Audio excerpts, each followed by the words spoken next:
Welcome to the Rim Break Rodeo. We hope this video helps.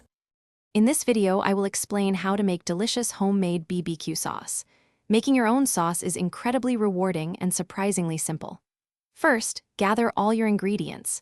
You'll need about 1.5 cups of ketchup, half a cup of apple cider vinegar, and a 1/4 cup of brown sugar. Don't forget your favorite spices like paprika, garlic powder, and a pinch of black pepper. Having everything ready makes the process smooth and enjoyable. Now that your ingredients are prepped, it's time to combine them. Pour all the liquids and dry spices into a medium saucepan. Give it a good whisk to ensure everything is perfectly blended and there are no lumps. Then, place the saucepan over medium-low heat. We want to bring this mixture to a gentle simmer, not a rolling boil, to allow the flavors to meld beautifully.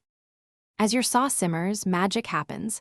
Let it cook gently for about 20 to 30 minutes, stirring occasionally. You'll notice it slowly thickens as the liquid reduces, concentrating all those wonderful flavors.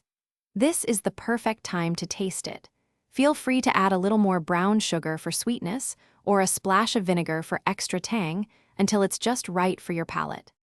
Once your homemade BBQ sauce has reached its ideal consistency, remove it from the heat.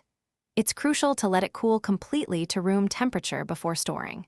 Then, pour your delicious creation into an airtight container, like a mason jar.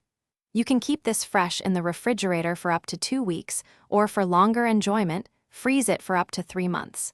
Enjoy your amazing homemade sauce. Thanks for watching. Consider subscribing if we helped you.